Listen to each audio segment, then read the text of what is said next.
Welcome to Ridhima kitchen. வாங்க இன்றைக்கி நம்ம வீட்டு ஸ்டைலில் ஒரு பட்டர் சிக்கன் பார்க்கலாம். நான் வந்து ஒரு 3/4 கிலோ சிக்கன் எடுத்துருக்கிறேன். அதுக்கு கொஞ்சம் தகுந்த உப்பு போட்டுக்க போகிறேன்.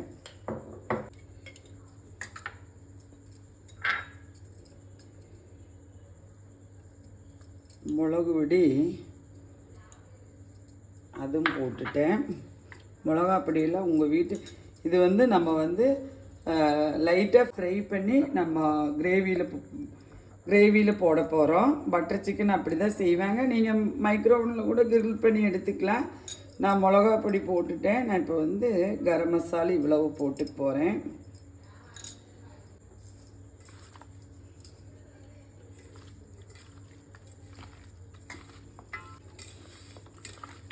இது வந்து நம்ம மேக்ஸிமம் அரை மணி நேரம் இதுக்கு ரெஸ்ட்டு கொடுக்கணும். நான் வந்து இப்போ 1 மணி நேரம் இதுக்கு ரெஸ்ட்டு கொடுத்துட போகிறேன்.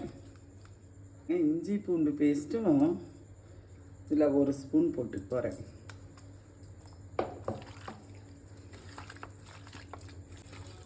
நம்மளுக்கு நல்லா பிரண்டு வந்துருச்சு.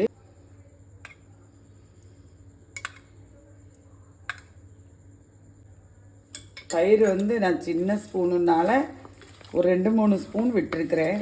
நீங்கள் வந்து டேபிள் ஸ்பூனில் கட்டைக்கு 1 ஸ்பூன் விட்டால் போதும், நல்ல கெட்டியாக. இது வந்து ரொம்ப ஈஸி சிக்கனுங்க. குழந்தைங்க விரும்பி சாப்பிடுவாங்க. சப்பாத்தியோட பரோட்டா கூடையில் நல்லா மேட்ச் ஆகும். வெரைட்டி ரைஸ் கூட இது மேட்ச் ஆகும். நல்லா பிரண்டு வந்துருச்சு. இந்த டைம் வந்து நம்ம அதுக்கு வந்து ரெஸ்ட்டு கொடுத்துருவோம். நான் வந்து 1 மணி நேரம் இல்லைன்னா 3/4 மணி நேரம் கழிஞ்சு தான் செய்ய போகிறேன். பார்க்கலாம். பாருங்க, பட்டர் சிக்கனுக்குள்ளதெல்லாம் நம்ம பேஸ்ட் பண்ணுறதுக்குள்ளதெல்லாம் வணக்கி எடுத்துக்குவோம். நான் பட்டரை போட்டுட்டேன். பட்டரெல்லாம் உங்களுக்கு வந்து விருப்பங்கள்.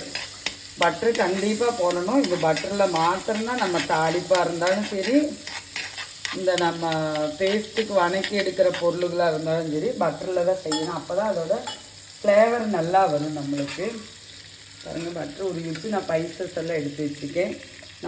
நான் எடுத்துருக்கிற சிக்கனுக்கு தேவையான அளவு பட்டை, ஜாதிப்பத்திரி, கல்பாசி, கிராம்பு, சோம்பு வந்து 1 ஸ்பூன் எடுத்துருக்கிறேன். இதெல்லாம் பார்த்தாலே உங்களுக்கு புரியும். இவ்வளவு தான் பைசஸ் இது போட்டுட்டு போகிறேன்.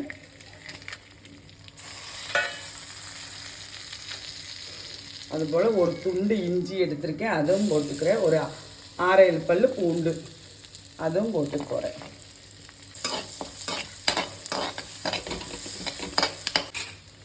பாருங்கள், அதுலேயே வந்து நான் 2 பெரிய வெங்காயம் போட்டுறேன். நீங்கள் கிரேவிக்கு தகுந்த போல் கூட்ட கம்மியாக்குறதுல நீங்கள் வீட்டுக்கு எவ்வளோ வேணுமோ அது போல் செஞ்சுக்குங்க.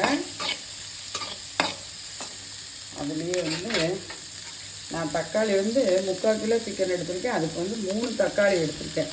நீங்கள் 1 கிலோ சிக்கன் சொல்லிச்சுன்னா 4 தக்காளி எடுத்துக்கோங்க. 3 பெரிய வெங்காயம் எடுத்துக்கோங்க, மீடியம் சைஸு. இதெல்லாம் நல்லா வணங்கட்டும். வந்து இதில் வந்து மிளகா பொடி போடுறவங்க மிளகா பொடி போட்டுக்கலாம். நான் வந்து மிளகா பொடி போடலை. அது மாதிரி காஷ்மீரி சில்லி யூஸ் பண்ணுறவங்க அதுவும் போட்டிருக்கலாம். நான் வந்து காஷ்மீரி சில்லி பொடி தான் போட்டிருக்கேன். சேர்த்து அரைச்சதுனால நான் அப்படி யூஸ் பண்ணியிருக்கேன். அது காரம் கம்மியாக தான் இருக்கும். நான் வந்து இந்த கிரேவிக்கு தகுந்த அளவுக்கு நான் காரம் போட்டு போகிறேன்.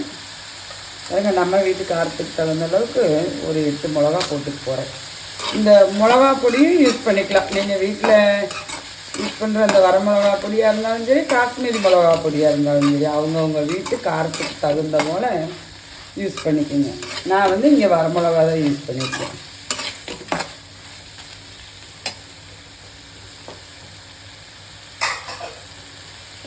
பட்டரை இன்னும் கொஞ்சம் கூட விடுறதா இருந்தாலும் நீங்கள் விட்டுக்கலாம். எனக்கு வேண்டான்னு நான் கம்மியாக விட்டுருக்கேன். இது கொஞ்சம் வணங்குறதுக்கு கொஞ்சமாக சால்ட்டு போட்டு போகிறேன்.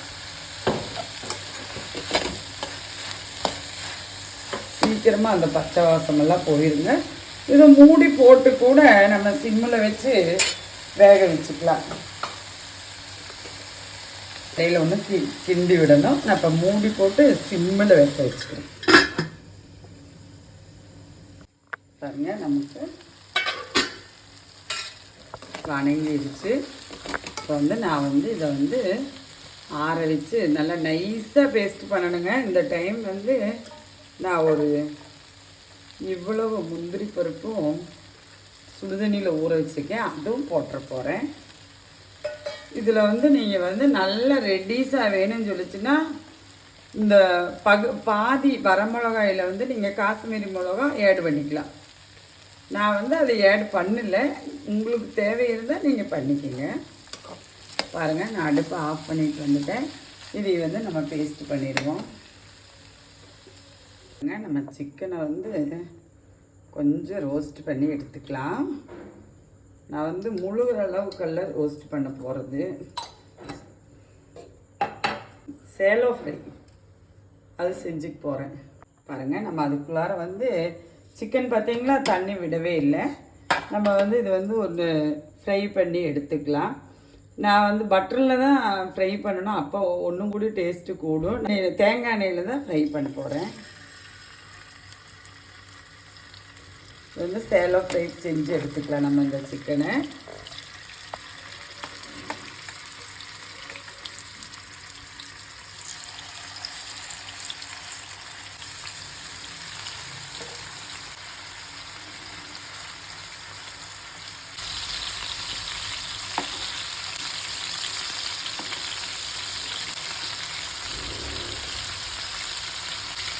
ஃப்ரை ஆகிடுச்சு, நம்ம எடுத்துருவோம்.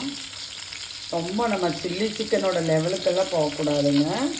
அது மாதிரி இந்த சிக்கனில் வந்து ஓவர் ஸ்பைசஸ் சேர்த்தக்கூடாது. நான் பாக்கி எல்லாமே வந்து இது மாதிரி ஃப்ரை பண்ணிவிட்டு காட்டுறேன். ஆனால் பட்டர் சிக்கன் பார்த்துருவோம்.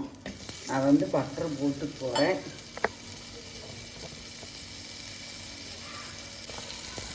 சட்டியில் வச்சு பழக்கம் இருக்கிறதுனால நான் மண்ணுச்சட்டியில் வச்சுருக்கேங்க.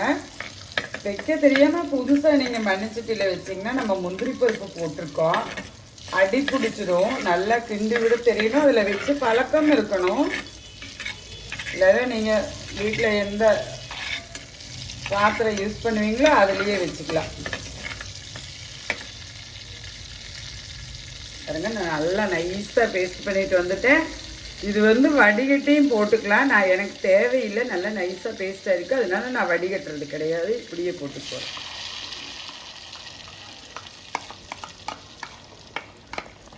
அதே மாதிரி பட்டரில் வேணுங்கிறவங்க கொஞ்சம் ஜீரகம் போடலாம். இதில் வந்து வேறு எதுவுமே வந்து நம்ம பட்டர் சிக்கன் சொன்னாலே ரொம்ப நைஸாக இருக்கும், அதனால் வந்துட்டு நம்ம வேறு எதுவுமே போடலை.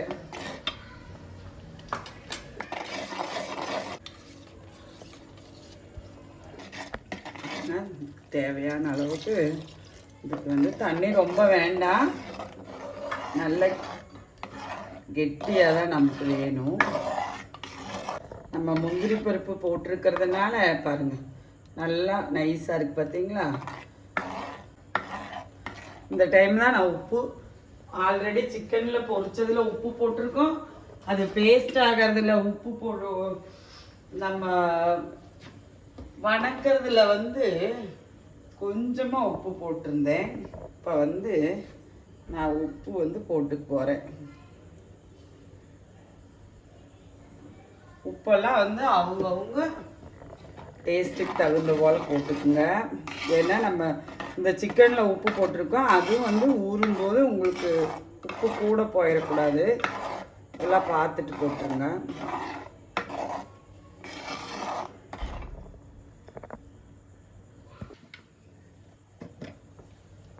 பாருங்கள், அதில் வந்து இவ்வளோ சுகர் வந்து ஆட் பண்ணிக்க போகிறேன். அப்போ தான் வந்து அந்த கிரேவியோட ஒரு குத்தல் இருக்காது. பாருங்கள், கிண்டி விட்டுட்டே இருக்கணும். மேக்ஸிமம் உங்களுக்கு இது சிக்கனை வந்து நீங்கள் மேக்னேட் பண்ணி வச்சிட்டிங்கன்னா காலையில் நம்ம ஒர்க்குக்கு போகையில் கூட மேக்னேட் பண்ணி ஃப்ரிட்ஜில் வச்சுக்கலாங்க. வந்து டக்குன்னு செஞ்சிடலாம் இந்த பட்டர் சிக்கன் மாத்திரம். இதே மாதிரி இதில் பன்னீர் செய்யலாங்க, காலிஃப்ளவர் செய்யலாம். இந்த கிரேவிலேயே நம்ம இன்னும் நிறைய செய்யலாங்க. நான் செய்யும்போது ஒன்று ஒன்றா காட்டுறேன். இந்த டைம் வந்து நான் சிக்கன் போட்டுற போகிறேன். இதில்